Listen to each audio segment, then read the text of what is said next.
অন্যের জিনিস খাইতে যারা মজা পায় তাদের কোনোদিন পৃথিবীতে তৃপ্তি হয় না।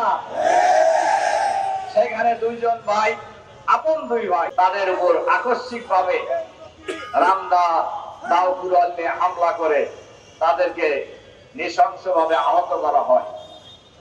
তাদেরকে গত রাত্রে যখন ঢাকায় আনা হচ্ছিল, প্রতিমধ্যেই এক ভাই হাফিজুর রহমান নামে তিনি শাহাদাত বরণ করেন। আরেক ভাই এখনো মৃত্যুর সাথে পাঞ্জা লড়ছেন, মুমূর্ষু অবস্থায় ঢাকার একটি হাসপাতালে উনি চিকিৎসাধীন আছেন। আমরা এই ঘটনার তীব্র নিন্দা জানাই। আমরা সরকারকে বলতে চাই, হত্যাকাণ্ড ঘটিয়েছিল আগের সরকার, অনেক ঘটনা ঘটিয়েছে, কিন্তু শেষ রক্ষা তাদের হয় নাই। হত্যাকাণ্ড ঘটিয়ে, সন্ত্রাস চালিয়ে, মানুষ খুন করে ক্ষমতায় থাকা যায় না। মানুষ খুন করে দেশ পরিচালনা করা যায় না। সাময়িক হয়তো তৃপ্তি লাভ করতে পারবেন, কিন্তু ক্ষমতায় বেশি দিন থাকতে পারবেন না। এজন্য আমরা সরকারের স্বরাষ্ট্রমন্ত্রীকে আহ্বান জানাতে চাই, আপনি নতুন স্বরাষ্ট্রমন্ত্রী হয়েছেন, জনগণ আশা করে আপনি নিরপেক্ষ ভূমিকা পালন করবেন। আপনি কোন দলের মন্ত্রী নন, দেশের মন্ত্রী। দেশের সকল মানুষের জান, মাল, ইজ্জত, আবরুর, নিরাপত্তা বিধান করা আপনাদের দায়িত্ব। আমরা আহ্বান জানাতে চাই, অবিলম্বে সংগ্রামী ভাই এবং বন্ধুগণ,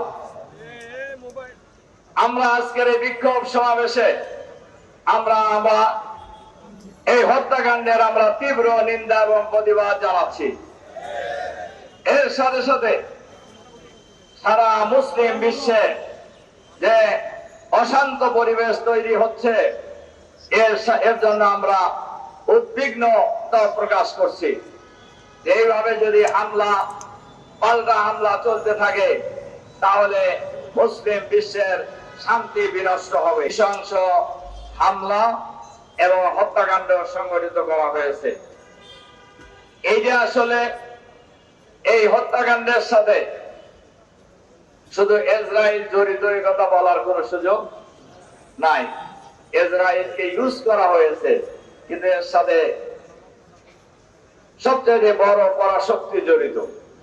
কর্তৃপক্ষকে, বিশেষ করে ইরানে হামলাকারী আয়াতুল্লাহ খামেনি কে হত্যাকারীদেরকে অবিলম্বে এই হত্যাকাণ্ড বন্ধ করতে হবে।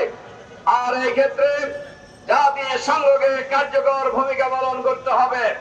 মুসলিম বিশ্বকে ঐক্যবদ্ধ হতে হবে। এর সাথে সাথে আরেকটি কথা বলেই আমার কথা শেষ করব।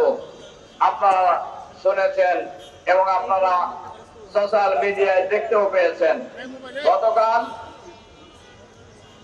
বাংলাদেশের চুয়াডাঙ্গা জীবননগর উপজেলায় একটি ঘটনা সংঘটিত হয়েছে। দুই ভাই বাজার করতে এসেছিলেন।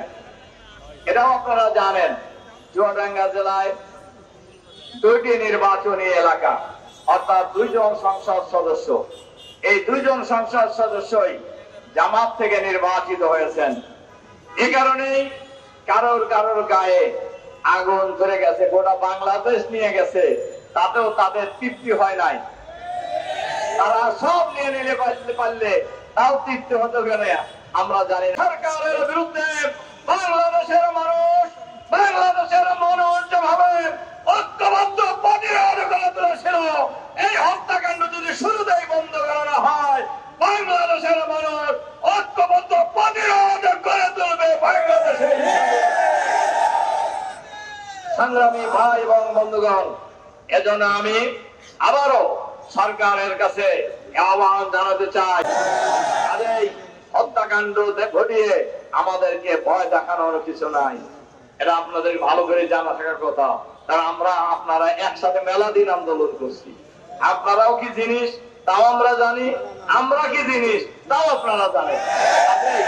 আমরা বলবো, এই সমস্ত হত্যাকাণ্ড, সন্ত্রাসী কর্মকাণ্ড আল্লাহর রাস্তে বন্ধ করুন। এই আহ্বান জানিয়ে আবারও খুনিদের গ্রেফতারের আহ্বান জানিয়ে আমার বক্তব্য এখানে শেষ করছি। আল্লাহ হাফেজ। বাংলাদেশ।